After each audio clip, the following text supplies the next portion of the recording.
So, what are we going to do here as we come into our final hours together? There are a lot of things we could do. My goal, obviously, is to always have you leave with the strongest amount of your emotion geared in your body, because that's what's going to get you to go follow through. At the same time, I look at this program, and no matter how much we pour into it, no matter how much we put you in overwhelm, as you can only imagine, there's so many things that I know are available and needed for your businesses that aren't here. So trying to figure out, what do we put in here strategically?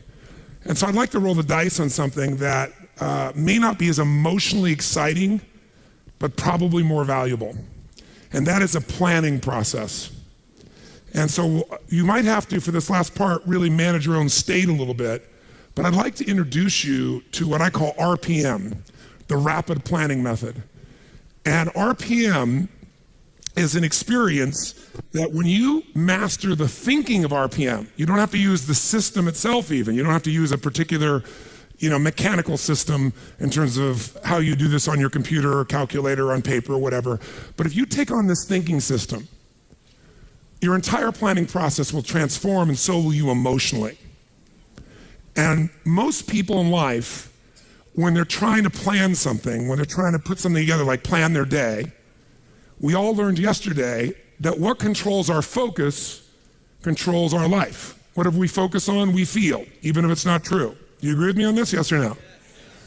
And everything's trying to get our focus all the time, right? Advertising's trying to get our focus, your phone's ringing, in your pocket it's buzzing, and that buzz is either your phone, or it's an email, or it's a text. There's this constant something trying to get control of our focus. But what you focus on determines your destiny in your life. So if you don't take control of it, somebody else will. And so the challenge is, even when we try to take control of our own focus, even we try and attempt to do this, usually there's so much distraction that it becomes very difficult to do it. And even if you did it in the traditional way, and you were going to go out tomorrow, and you're going to plan your day, or you're going to plan your week, you're going to go home. In order to plan it, you're going to have to come up with some answers for the week. And the question you're going to ask, if you don't know RPM, is what? What do I need to? Say it nice and loud. What do I need to? And that's a good question. It's much better than, why do I have to do this? It's much better than, what the hell do I do? A few modifiers around that language and you'll feel very different, won't you? So when you ask, what should I do? The answer you're going to get is usually based on whatever is most pressing on you at that moment. And what tends to press us is either something painful, right? Right now I got to do this, because if I don't do this, something's going to happen. Or something that we want, something pleasurable. Is that true?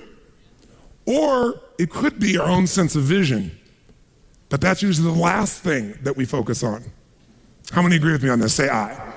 So let's say, for example, someone keeps coming to you and goes, I need this, and I need this, and I need this. And they do that in the form of your text. They do that in the form of a phone call. They do that in the form of an email. They do that in the form of walking up to you and go, hey, Tony, can I ask you a question? And right in that moment, they're coming to you and they're asking for the most valuable thing you have in life, your focus. Because out of your focus, you're going to put your attention, your energy, your intellect, your emotion, your thoughts, your lifeblood. And the way you invest focus is the way you invest thought, feeling, emotion, and life. And wherever you spend that focus is going to determine what you end up with in this life and what you're able to give in this life. So focus, bless you, is the single most important component you got to learn to take control of. And most of us are not very good at this. Primarily because the culture has conditioned us to respond to what we need to do. And when you're coming up here, Dr. Ruth here in front of me, and she goes, Tony, what I need to do right now is being dictated by the environment, not necessarily by what is most important for me or my mission or my direction or my life. Now in a seminar, it's appropriate most of the time because this is what I'm here to do. But even in seminars, sometimes I have to say, can I get back to you in a moment? Because I have to do this because I'm also running this damn thing. I'm not just on stage, right? So the combination makes me have to look at it. And there's an army of people back here running it, and I got to help them, or they got to help me, and a lot of moving parts. So sometimes I got to stop and not let you take my focus, even though I'd like to give it to you. But if I were to ask, what do I need to do? I'm going to get a certain quality of answer. Let me give you an example of what I mean. True story. President, I won't go any deeper than what I can reveal without being disrespectful in any way, shape, or form. I would never do that. But it's a known fact, because it got out in the newspapers. There was a stage when President Clinton called me. And when he called me, he literally called me up and said, and I'd known him for a little while and worked with him prior, but he called me up and said, they're going to impeach me in the morning. What should I do? And I kid about it today. I said to him, well, could you have called me sooner? But what truthfully I said after that was, I can give you my answer to that question, but I don't know if that's really the question you want to answer. Because the answer of what you should do requires a different question to be asked first, which is what's most important to you? Because if what's most important to you is to stay in office, then obviously you should just keep doing what you're doing, because even though they'll go try to impeach you, they won't have enough votes and you'll stay in office. But if your outcome, what do you want? What's your outcome? What's the result you're after? That changes what you do. If your outcome is to regain respect from mothers, fathers, what they can say to their children about the President of the United States, then based on that, you might have to do something different. And I said, it's easy for me to say, because I'm not in your position and I'm not facing an inquiry in the legal side. And he said, yeah. And I said, but you're also a lawyer. Now, you certainly know the law. And I said, you know what you can say. He goes, yeah, well, you don't have somebody coming at you, stars coming after me, and he's trying to do this, trying to do that. I said, I know that. So I'm not telling you what to do. You're just asking me what to do. I won't tell you that. First, you got to tell me, what do you want? If you don't know your outcome, if you don't know the real result you're over and you answer what to do, you may even get what you want. You may do that, get the result, but it's not the result you really wanted. That's, again, the difference between strategy and tactics, isn't it? Which is one of the single most important lessons I hope we got across to you this week. So you got to learn to ask a different question than what to do, because how many of you found out that it doesn't matter what the day in your life is? If you really write down everything you got to do, there's no way in hell you could do it all. How many agree with me on this? Raise your hand and say aye. So most of you start out in the old days with a little time management book and you used to write down all your to-dos, right? How many used to have one of these? Right? You write down all your to-dos, and then in the early days, you actually put like A, B, C priority maybe in the very beginning. Anybody get that anal to be able to do that? Separate them out so you focus on the priorities, and then maybe even plan when you were going to do them in your day. And that lasted about how long? You still carried that book around with you in those days when it was on paper, remember that? But what it was your address book in those days, because you didn't have an iPhone, right? It was your calendar and your address book and a few crappy things you wrote down, but you never sat down and wrote the whole list out because you knew you weren't going to do it all, and it just felt like hell every day to rewrite it all. Who can relate with what I'm saying as being true? Say aye. So when I only had one company to run, I was just a kid, I went to one of those programs prior to the days of Franklin and Covey and all those guys. It was called the Time Bank. And we had this 3-ring binder like this. It was so cool, and it had its tabs and had my calendar in the front so I could schedule things, and have these daily little tabs. I could plan out the day and write my to-do lists. And then it had my A through Z's in the back where I could file under people's names and things, all the details I needed. And then that was all the phone information, because there wasn't email in those days. And you carried around this little mini suitcase of these big rings, and it worked really cool. It was great. But I learned once I had 2 companies, and then 3, and then 4, then 5, there was no way. My to-do list got bigger and bigger and never got to be done. And I found myself not writing it down, and then I found myself doing it in my head. And I got a pretty good memory, but man, that was painful. I felt the shock of it all over again. Bottom line is, I said, there's got to be a better way. And I kept thinking, what controls our life is what we focus on. What we focus on, we feel. What we feel and focus on, we move towards. Wherever focus goes, energy flows. So wherever your focus goes, energy flows. So if I want to control my focus, the most powerful way is by asking what? Better questions. So I need to come up with a better question, because what to do is a painful question. And it's a stupid question very often. When you're starving hungry on the first day, what to do is obvious. Go get some food. But some of you, in spite of the hunger, and those of you who've never been to a program in my mind, the pissed offness with Tony Robbins that he would go so long, People went back, they go, but this is not right. And so they said, then go get some food. They go, no, but I don't want to miss it. Now, our fault for not communicating in advance, but the point of the matter is most of you decided what to do based on a larger outcome than the urgency of current pain. You decided, no, what's most important is to get this material, even if it's a little painful in the short term. I can eat a little bit. I'm hungry, but I can survive. I am not in Africa. This is not the last meal that I've had for 6 weeks. There may be some body fat I could be burning in the next 2 hours while I'm learning. Who knows? You know, maybe. Maybe I'm not really dying. Maybe that's just the language I use, and the language I use is producing my emotion. People say they're starving. Really? Look in the mirror. Are you starving? No, I didn't say that to anybody because no one came up and said anything to me about it. That Tony. Oh, Tony, will you take a picture with me? Yes, of course, right?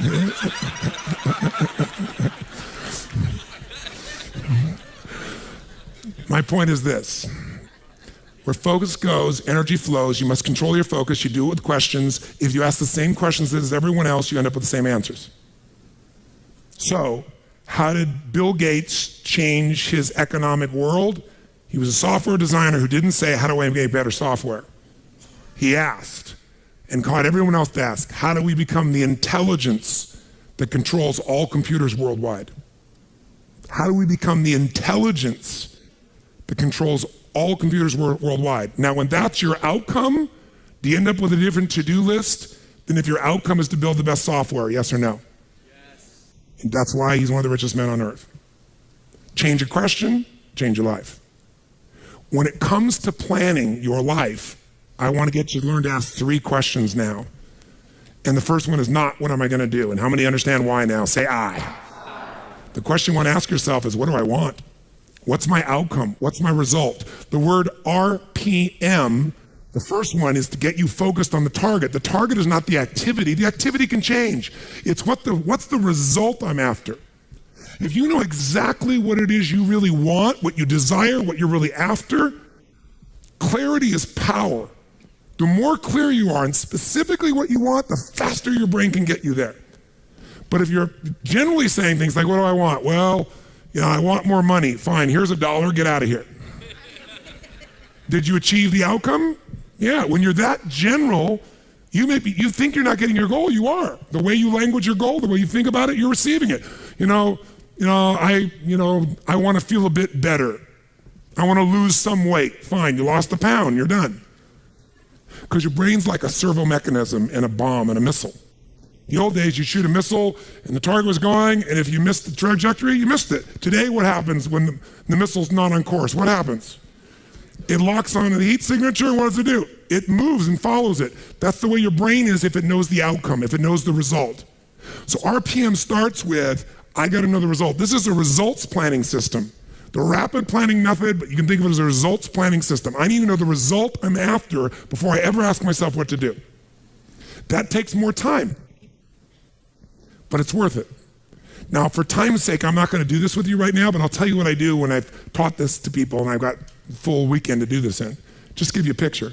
If I asked you right now to write out your name, your full name. Now, some of you abbreviate your signature, but write out your full name in cursive. Go and do that one time. Write out your full name in cursive. I can't even use the word cursive. Is that really the word people still use? It means in handwriting, I guess, but in cursive. Just write it out full name, because you can do this later on. Full name. If you normally abbreviate, don't do that. You have to write out the full name. Now, if I had you get with a partner, and you can try this later if you want. I'm just going to tell you because I don't want to take the time because we have such limited time today. And I have your partner say to you with a stopwatch here, okay, ready? And I go, go. And you write it out. And you tell me when you're done. I go, stop. And I write down how long that was. So let's say you wrote out your signature and it took 5 seconds. And then I say, ready? Write it out. Ready? Go. You tell me when you're done. Stop. And I write down 5 seconds. I have to do that 10 times. You'll find in the beginning, you'll be, let's say, 6 seconds. I'm making it up. Everybody's signature is different. And you probably might get down to as little as 5 seconds. If you have like an iPhone, you could do it as a digital stopwatch. You could see the milliseconds. Then I say to you, I want you guys to write every other letter in cursive. In other words, you're going to write half as many letters. How long do you think it would take to do it? Half as much time? Most of you, it'll take twice as much time in the beginning, and then eventually, what's interesting is, if I do it 10 times, and the last 2 or 3, and this makes no logical sense, and again, I don't want to take the time to have all of you do this 10 times, 10 times, 10 times, but you can go do it on your own, I'll just tell you the result. In most cases, even though you're doing half as many letters, you cut it by 2/3 of the time. There's something happens when you break an old pattern and you do it fresh. Your brain over the years has learned ways to move more rapidly since when you did your original signature, and you'll do it in 1/3 the amount of time. It'll take twice as much at first, and then it'll cost you 1/3 amount of time. Now let me tell you why I'm telling you this.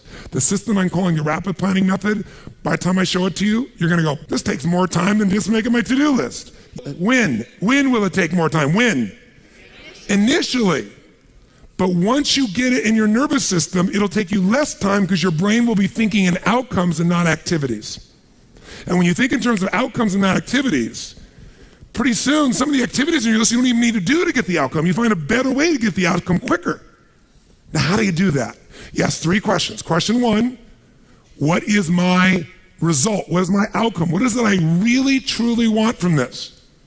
If you're going back next week, and you say this next week, what are the most important what? Outcomes for me to get this week in my business? And you just write those outcomes out, not your action items, the outcomes. If you do that and nothing else, you'll be ahead of the game. And if you just keep looking at those outcomes every day, how am I doing on that outcome? Your brain will come up with ways to get to that outcome. I promise you. Focus on outcomes, not on activities. Action for most people, activities, most people may mistake movement for achievement. They mistake action items and to-dos for achievement. We're after the achievement. Are you with me on this? Yes or no? Yes. It's a different way of thinking, and I think all of you inherently have it, but if you make this ritualized, just like the things you've learned this week, they're all great, but if you don't systematize them, they'll work when you do them. But if you systematize them, right? And you see like Mr. Hallman here, where he goes in and just does it and makes sure it's being done again, or what you've seen Chet do, or what I do. You just do it over and over again, you don't miss it. Now the results are geometric. So I want to get you to systematize the thinking, whether you do it visually the way I'm going to show you or not. So, first question, what's the result I'm after? What's the ultimate result? What do I want out of this week, out of this thing, out of my business, out of my life, for my body? And you want to be as what as possible when you describe that outcome, that result. As what? As clear and specific as possible. Generalities will confuse you. So it might take you longer than just writing down call so-and-so to think, if I'm calling my son, I'm going to call Jarek, or I'm going to call my brother. This is what goes through my head before I call him, always. What's my outcome? Because I don't want to just call him. I want Jarek to feel loved by his dad, or I'm thinking about what's my outcome. I've got to talk to him about this thing that's out there. I've got to make sure I get through to him on this because I want to guide him and move him in this direction. That's what I want to be as his father. I don't want to just chit-chat. I can do that too. If you think before every phone call, before every time you're planning your day, and you think before you have any meeting, what do you think the first thing I ask of anyone when we sit down in a meeting is? Okay, what are your outcomes? What are the outcomes of this meeting? First thing I want to know, because if I know the outcomes, guess what? A lot of meetings, they're done pretty quick. Because if I know the outcome, you don't have to go through all the activities to sell me on it. Just, that's your outcome? How do you want to do it? Sounds good to me? Rock. That's how you make a meeting productive. I know a meeting's productive not by the hours or time. Sometimes it takes longer to the outcome than you want, but I'm going to get the outcome.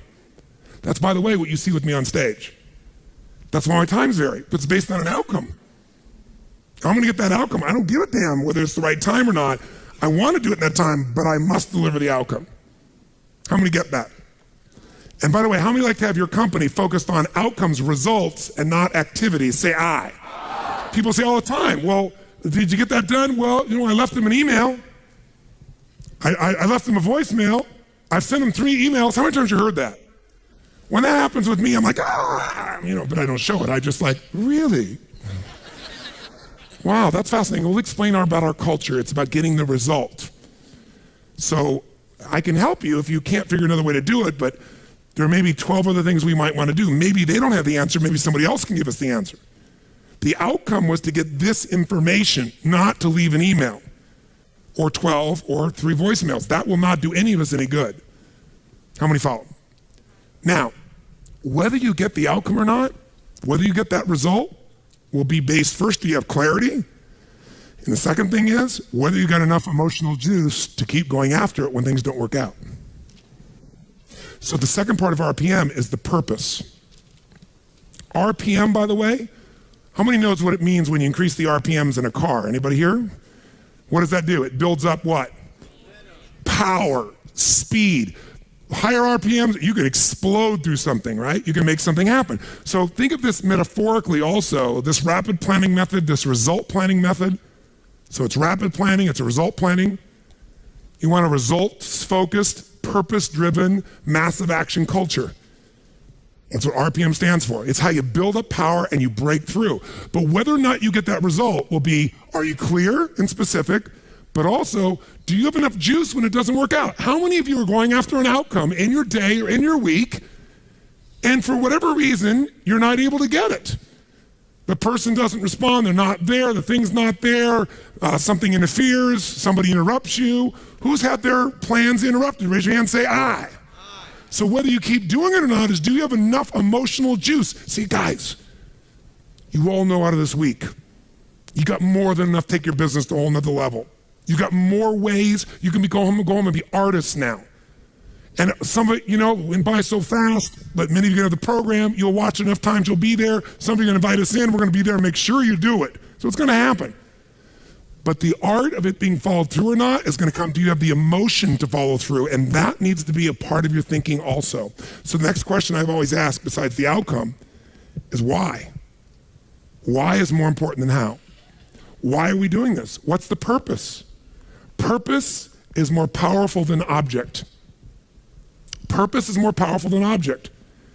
You say, I want $1 million. That's a great objective. I want $1 billion. Great objective. I want to feed 3,000 children in my community. That's a beautiful objective. It's even more specific.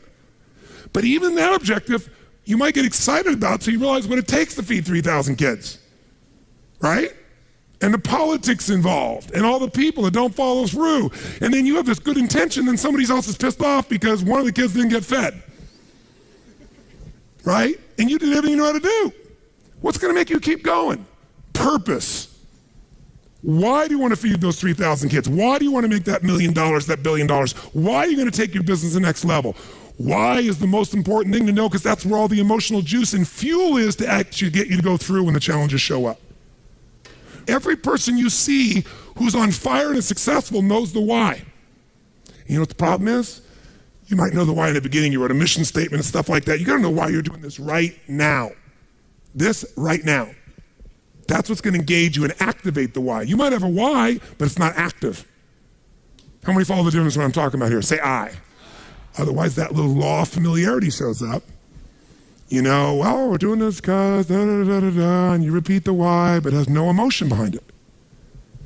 See, if I take a stick pin, no, I don't see anything like that, but you know when a woman has a blouse and they have like a little stick pin in it? Let's think that stick pin is a word. And I take that stick pin and I throw it at you. Are you going to feel it? Barely. But if I take that little stick pin called a word and I wire it to the back out of a giant iron bar called emotion, now I can take that stick pin and put that thing right through your heart. That's the power of why. RPM. R is the result, the outcome, what you're after. P is the purpose. It's the why. 80% of success is why. 20% is how. Get a big enough why, people will figure out how to do it. Yes. How many agree with me on this? Say I. So you better know your why. So, talking to the president, tell me something. What's your outcome? And then why? And then once we know the why, we know what you're after and why, then the question is, how do we do it? We know what we're after, why, how do we do it? By the way, are there lots of hows to get to an outcome, yes or no? Yes. Are there many paths to get a result, yes or no? Yes. Some are more efficient than others. And you're not going to know. So you know what you do? You brainstorm out all the hows you can think of. All the things you could possibly need to do to get that result. And then you narrow it down to the 20% that makes 80% of the difference. And you'll find out you don't have to do that whole to-do list. In fact, wouldn't it be nice to write your whole to-do list and not do it and still get the outcome? How many prefer that? Say I. That's RPM. I love it when I don't do my to-dos and I got the outcome. That's the coolest thing in the world. You might have done one or two of them, but it's then learning selectively which ones are going to create it. But the only way to do that is to brainstorm out the M, the massive action plan. If I know the result I'm after, I know what it is I want, what's the outcome, what's the result, what do I want specifically, clearly, and I know the why, and the why has got to move who? Who does the why have to matter to? Everybody around you. Well, if it's a why you're trying to get everybody to deal with, they got to have a why involved in it. But people do things for different reasons. People donate money for different reasons. Some of you donated money the other day here because you were moved by the experience. Some of you did it for connection. Some of you did it to contribute. Some of you felt guilty if you didn't do it because somebody else did beside you. Or you have a lot of money and you feel guilty about it because you didn't earn it. I'm not saying anybody in this room, but that's how some people are. They inherited it, so they feel guilty. Some people do things to get their name up on the wall. Some people today do it anonymously and then tell everyone. Isn't it true? Yeah, just confidentially. That was me. And everybody tells everybody that it's anonymous. They're doing it for significance. Some do it for connection. Some do it for contribution. I don't care why a person does it, but we do it. But if you're going to work with a group of people, you better make sure the why touches on all their needs. Does that make sense? When it's you, whose why does it have to be? Whose why does it have to touch? Whose purpose does it have to be? Your own, for you to be moved. So if you know the result and you know the purpose, now you need the M, which is the massive action plan. We also call the massive action plan the map. It's your massive action plan, your map. How are you going to get there? What are you going to do? And by the way, when you're crystal clear on what you want and you know why you want it, you can make a big map. You can brainstorm a million ways to do it. Not all your houses are going to work. That's why you make a whole map. And then go back and gradually asterisk the ones that are the most important and go hit those. You might get the whole outcome in the first two action items and get rid of your whole rest of your list. This is RPM. This is how I operate. Now, if you never did this on paper and you just did this thinking process in your head, you'll get invaluable resources. If you learn to put this on paper, it'll be more powerful because then your brain isn't racing and you can see it. If you make it into a system that you personally use, your productivity will explode. If you teach your whole company to do this, your company will go to levels you can't even imagine because everyone will maximize their productivity. And it is different than any other system in its essence because it causes a different focus with a different level of emotion, greater creativity as a result of that, and then it shows you how to leverage it all. Does this make sense? Yes. So those three pieces, results planning, asking what question? What's the first question you're going to always ask? What do I really want? What's my outcome? What's the actual result I want from this day, from this week, from this conversation, from this meeting? Doesn't matter what it is. If that's all you ever do, you're already practicing RPM at a fundamental level. But if you want to juice it up, you ask the second question. What's the second question? Quick. Why do I want it? Why? What's juicy about this? What excites me about this? What do I really want about this? If I'm going to call this person, why am I calling them? And you know what? When you get a stronger why, the action items change because you're in a different what? Who knows? A different what? Make that same call without any clear outcome and any clear purpose, or the outcome is get back to them. That's my goal, get back to them. What's going to be the quality of the writing or the phone call or the vocal quality when you're getting back to somebody? Versus if you know, my outcome is to make sure they feel like I am so in their corner that I'm here to make sure their needs are completely met, more than they've ever met by any person they've ever spoken to on the phone before, and that I'm here for them and they can count on me. Why? Because that's who the hell I am. Because when people deal with me, they have found someone like no other human being they've ever dealt with, and I am a source they can count on. That's why I don't have to go chase 8 million new clients. That's why they stay my client for 17 years and pay me $1 million a year to talk to them on the phone once every 10 days for 10 minutes and see them 3 times a year for an hour.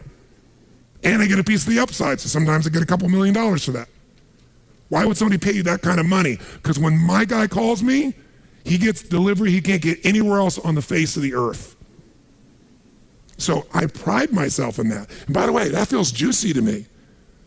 It meets my need for contribution, for my need for growth, my need for significance. I'm the best at what I do. My need for certainty, I deliver. And it's variety. Who the hell knows what's going to happen when I pick up this phone? It's different every time. Because the market's changed, something's going on. How many follow? Say I. It's a very different thing than, oh, I'm getting back to my client, right? And the way you're going to come across is different.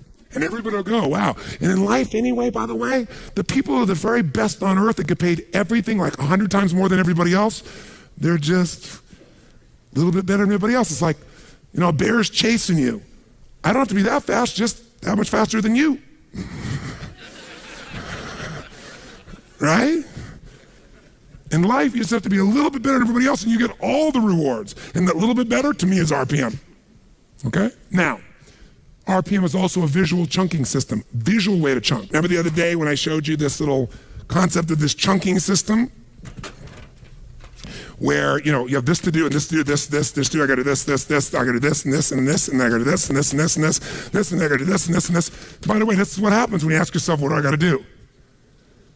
Which I'm gonna show you, you should still do. You should ask yourself all things you do and write them all out. And then when you've written it all out, you look at this and you step back and you say, okay, but what do I really want? What do I want out of this project? What do I want out of this day? What do I want out of this week? What's the most important outcome I could get out of this day, this week, this project, this element? What result do I want? And you go, well, I see this and this relate to that, but you know what I want this. Oh, if I want this, then this and this and this and this and this and this and this and this all fit into that targeted outcome. How many follow? And I might go, you know what else? I also should do this and this to get that outcome. They're not even on the list. But these might get me there faster than all three of these. Oh, by the way, this and this and this and this and this and this and this, all right. Oh, and guess what? This and this and this and this and this, all right. And guess what? There's my day. 1, 2, 3. 3 outcomes, 4 outcomes, 5 outcomes. It's a different world. You will get yourself completely out of reaction. You start to take control. My question to you is this. How important do you think it would be for you to master a skill set like this, for you to have the quality of life you want, quality of business you want? What would 0 to 10, what would be the level of importance you'd give this, my friends? How big? 10. Where would you put it for you? 10. Raise your hand if it's a 10 for you. Let me see your hands. Good. I'm not going to teach you today. But I'm going to teach you enough that you can take yourself to the next level. If you want to go deeper, you will. But I didn't want you to leave without the fundamentals of it, because just the fundamentals will help you to take what we've got here and take it home and go to work at it at a much more effective level. So, if someone gave you a test and they asked you, what would be the fastest way for you to change your productivity? It would be stop focusing on what to and focus on your, you do nothing else but that. What does RPM stand for? The rapid planning method, also known as the results planning method. It also stands for the 3 questions you're going to start to ask. What's the first question? It is not, what am I going to? The first question is, what is my? And then as you get more clear than that, outcome starts broad. To make it more specific, you say, what's the specific what? Result that I'm after. What do I really want? What's my outcome? What's the result? So usually I start out with outcome because it's broad, and the result makes you make it even more specific. Okay? Start broad, get more specific. And by the way, writing that down, you might write your outcome and scribble out and rewrite it a few times so you got something that really grabbed you. That takes more time than just writing a to-do down. But it's time well wasted, if you want to think of it as wasting. And pretty quickly, by the way, you know what you're going to find out? There aren't that many outcomes you're after in life. Lots of activities, not that outcomes, and pretty soon it'll be a shortcut. Just like rewriting your handwriting, you won't just cut the time in half, it'll cut it by 2/3 because you'll know right where to go. That's what starts to happen. You start developing what I call pathways of power, where you know, this is what I do, this is how I do it, this is how I get to that result. And most people have no clue how they get there. The second P stands for, the second question I ask myself is what? What's my purpose? Why am I doing this? And there are different emotions for each of us that drive us most. Some words will completely change your state. When you have that right word, for me it's impact, for example, or love, or contribution, or making a difference, or have fun. A couple things like that change the game for me overnight versus I have to. How many hate having to do things? Say I. You don't ever have to do anything if you get clear about your real purpose. And then the M stands for my massive action plan, also known as my map, which is what you would call a to-do list. But it's the to-do list to get this outcome through the state of this purpose. Make sense? RPM. If you do nothing else but learn to ask those questions, use them as an organizational tool, and you leave today with that alone, your life will change. Because you're going to change the sorting device of your own focus. That's the power of it.